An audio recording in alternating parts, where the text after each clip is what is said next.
ce matin, nous allons le recevoir pour vous apporter des informations sur cette actualité liée à l'arrestation de Olivier Bokor, mais aussi de l'ancien ministre des Sports, Rodrigue Azinongbe. Bonjour. Bonjour René Sogoulou. L'affaire fait la une et suscite des commentaires. L'arrestation de Olivier Bokor, Oswald Omeki et Dieudonné Tevodjre. C'est un coup de tonnerre. Oui, c'est l'affaire qui fait grand bruit depuis hier matin et c'est un média en ligne, au Lofofo, qui a donné l'information très tôt, une information qui a surpris plus d'un 3 personnes et non des moindres interpellés.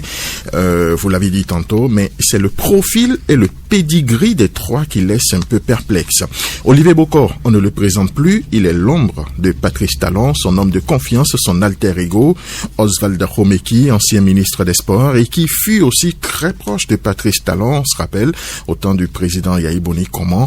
Il essayait en quelque sorte d'installer toutes les structures soutenant l'homme d'affaires. Et puis Dieudonné Tevodjre, c'est le patron de la garde présidentielle. Alors, tout s'est enchaîné très tard dans la nuit du lundi au mardi. C'est d'abord Olivier Bokor qui est interpellé selon certaines infos. Il se rendrait au domicile du chef de l'État. Puis très tôt le matin, c'est Oswald Omeki et Dieudonné Tevodjre qui sont aussi arrêtés à son domicile. On en a déjà largement parlé sur les réseaux hier.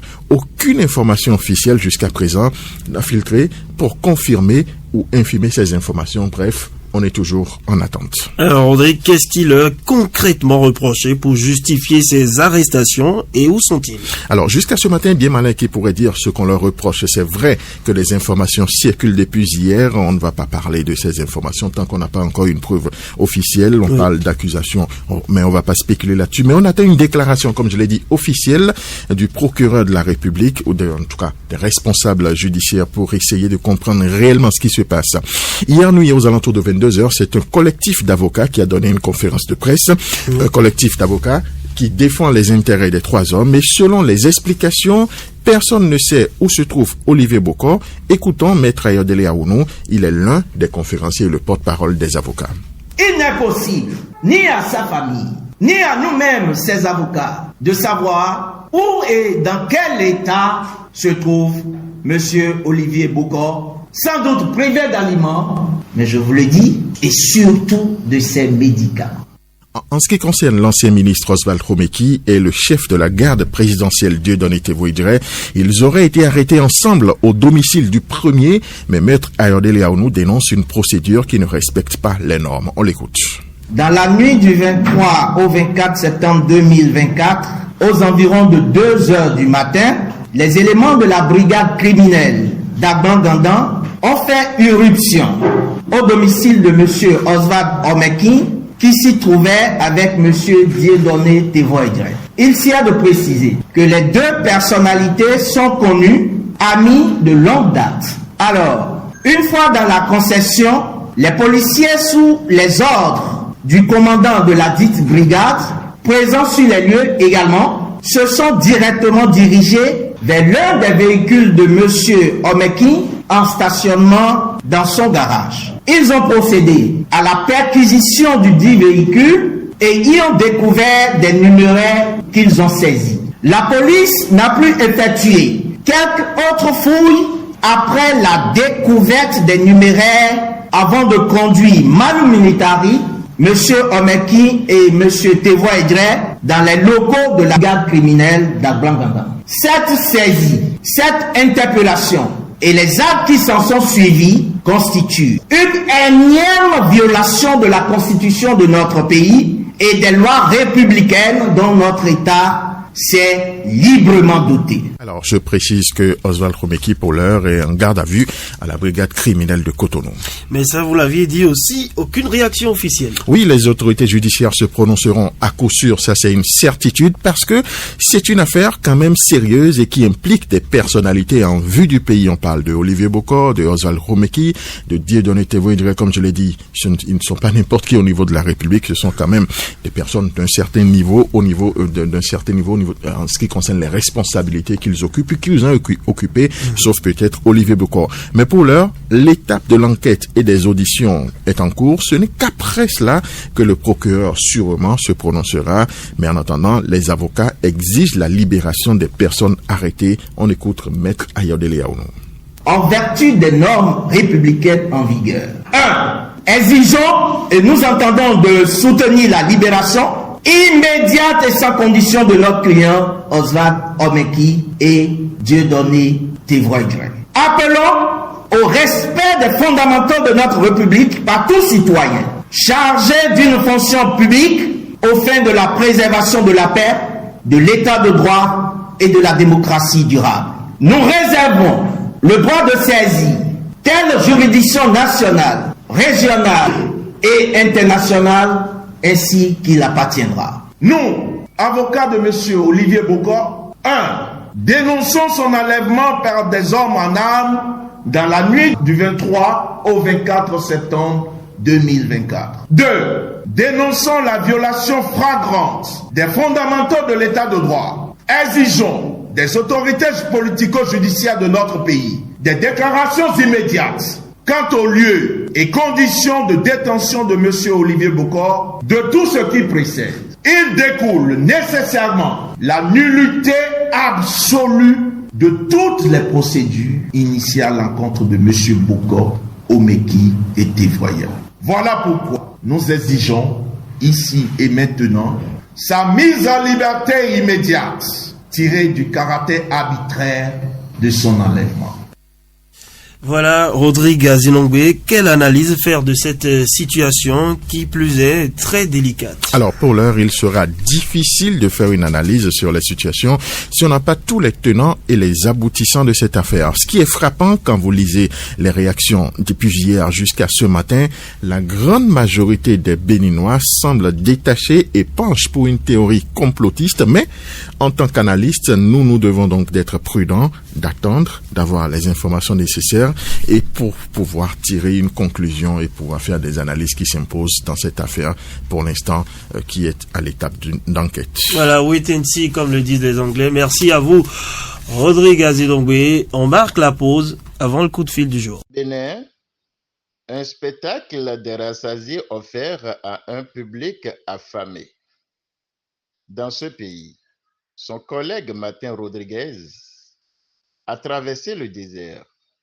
De même, son père, Sébastien Adjavon, a porté la croix avant d'émigrer.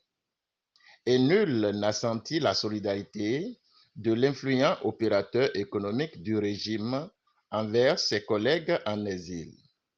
Aujourd'hui, qu'on nous dit qu'il est kidnappé, il n'y a malheureusement plus personne pour parler de lui.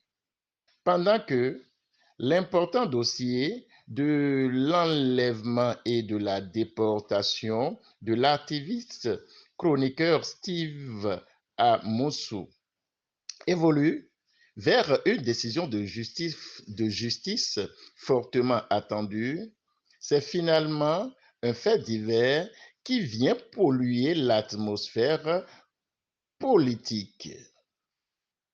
Que les Béninois écoutent juste avec une seule oreille cette actualité de kidnapping et de garde à vue qui doit être vécue comme un chien écrasé. Il faut expliquer aux non-initiés du journalisme qu'on appelle chien écrasé en matière de la presse, les faits divers, donc les nouvelles banales. En vérité, le problème des Béninois, c'est la gestion du quotidien et non le ballet politique des aristocrates. Au moment où ils jouissaient des opportunités du régime, les voyez-vous dans une manifestation au profit du peuple? Ceux qui sont en difficulté aujourd'hui, opérateurs économiques, voire ministres, étaient-ils déjà si proches du peuple? Oh non. Personne ne les a vus défendre publiquement une cause noble. Leur silence face au couac du débat démocratique vaut un consentement face à tout. En effet, les Béninois doivent les reconnaître juste comme des partisans d'un système dont ils doivent amicalement assumer et gérer les revers. Donc, que des membres d'une même famille se retrouvent en discorde, il faut juste les regarder. En outre, que les faits soient inspirés d'une fiction romanesque ou soit d'une réalité naturelle, le mieux, c'est de ne pas se laisser émouvoir par le sketch en cours de diffusion. Telle doit être la position impartiale à adopter par tout esprit averti qui ne veut pas être roulé dans la farine. Qu'est-ce qui nous concerne dans leur querelle de leadership? Rien. C'est entre eux. Laissez-les gérer leurs différends, puisqu'au moment où ça leur marchait, tu ne sais pas où ils se voyaient et de quoi ils traitaient. Il ne revient donc pas aux citoyens de la rue de s'apitoyer sur le sort des amis gladiateurs. Et retenez que ceux qui animent les cinémas de fin de mandat ne sont pas des hommes qui vivent du peu. Ils se sont déjà construits à tel point qu'ils sont à l'abri du besoin. C'est donc des gens qui passent leur temps à regarder du haut les autres qui ne valent pas grand-chose à leurs yeux en dehors du fait qu'ils ont des suffrages à apporter. Alors, regardez-les, mais ne vous mêlez pas de leur crise. Médis Agberuko. Journaliste, presse écrite, chronique du mercredi 25 septembre 2024, repris en audio par le Cruise Master LB. Merci.